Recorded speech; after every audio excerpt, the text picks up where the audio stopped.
শুভ সকালবেলা। অশেষ ধন্যবাদ জানাচ্ছি আমাদের আলোকিত মানুষ হিসেবে এখানে উপস্থিত আছেন আমাদের বিশিষ্ট ব্যবসায়ী কাকা। আপনার নামটা একটু বলবেন। মানিক ভাই। মানিক ভাই, আমি আপনার কাছে জানতে চাচ্ছি আমার ব্রাইট নিউজ 99 চ্যানেল এবং জাতীয় পত্রিকা দৈনিক আজকের আলোকিত সকাল থেকে আমি সাংবাদিক ফরহাদ ভাই আপনার সঙ্গে আছি। মানিক ভাই, আপনার ব্যবসা প্রতিষ্ঠানটি আছে কত বছর হয়েছে?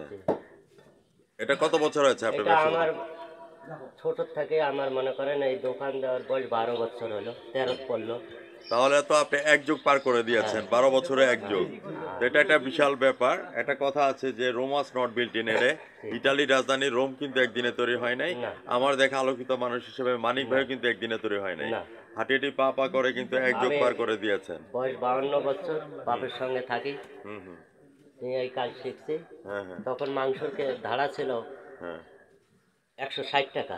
ওকে। এখন আপনার গরুর দাম বেশি, নানান রকম দেশ যত আগে যাচ্ছে অত জিনিসপত্রের দাম বাড়তেছে। Right, exactly. এখন এই কুরবানির সিজন আছে। অনেকে বলে খামারে প্রচুর গরু আছে। Right, exactly. তারা তো মাংনা দিচ্ছে না।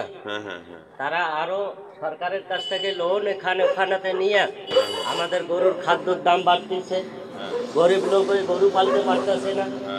গরু আর মনে করেন আপনার চাহিদা মতন সরকার নিয়েও আসতেছে না। এদের লস হবে, লাভ হবে দেখি আসে না গরু। আমরা গরুর দাম এখানে বেশি পাচ্ছি। কষায় অনেক পথে অনেক কিছুতে লসে আছে, লাভে আছে। তাও আমাদের এটা পেশা, এটাই আমাদের করি খাওয়া লাগে। অনেক ভাই, আমি আপনার কাছে জানতে চাচ্ছি আজকে গরু জব করেছেন কয়টা? গরু জবাই হয়েছে 3টে জব করেছেন। তো ব্যবসা বাণিজ্যের পরিস্থিতি এখন কেমন যাচ্ছে? এখন বর্তমান বেচা কিনা একটু হালকা, কুরবানির সিজন একটু, আর গরুর দাম বেশি।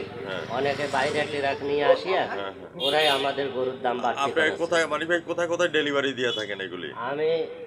আমার হোটেল আছে, তারপরে আমার এখানে দোকানে অনেক লোকজন আসে, বেশিরভাগ সরকারি লোকই গোছ কেনে আমার এখানে। 3টা গরু যে কিনেছেন কত টাকা দিয়ে কিনেছেন? একটা আছে 1,11,000, একটা আছে 1,01,000, একটা আছে 1,26,000। আলহামদুলিল্লাহ।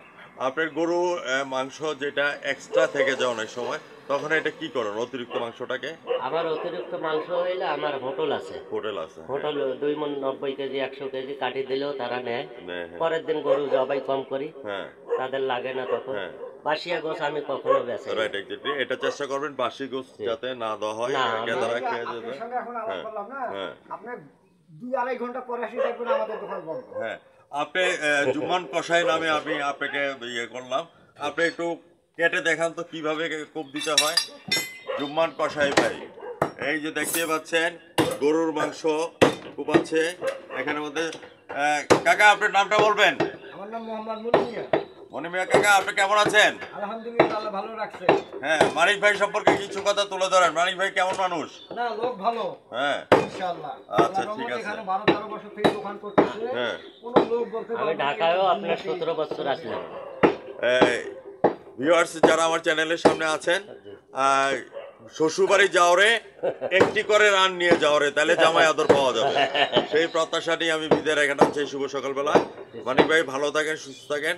আমি সাংবাদিক ফরহাদ ভাই বিদায় রেখে টানছি। আজ রাত 9:15 আমাদের ব্রাইট নিউজ 99 চ্যানেল এবং জাতীয় পত্রিকা দৈনিক আজকের আলোকিত সকাল থেকে আপনার সাক্ষাৎকারটি দেখে নেবেন। ভিউয়ার্স আপনারা শেয়ার করেন, কমেন্টস করেন, আলোকিত মানুষের প্রতিদিনগুলি বাস্তবে রূপ দেওয়ার চেষ্টা করেন। মানিক ভাই আপনাকে অশেষ অশেষ ধন্যবাদ। ভালো থাকেন, সুস্থ থাকেন। ধন্যবাদ আপনাকে। আপনাকেও ধন্যবাদ। আসসালামু আলাইকুম।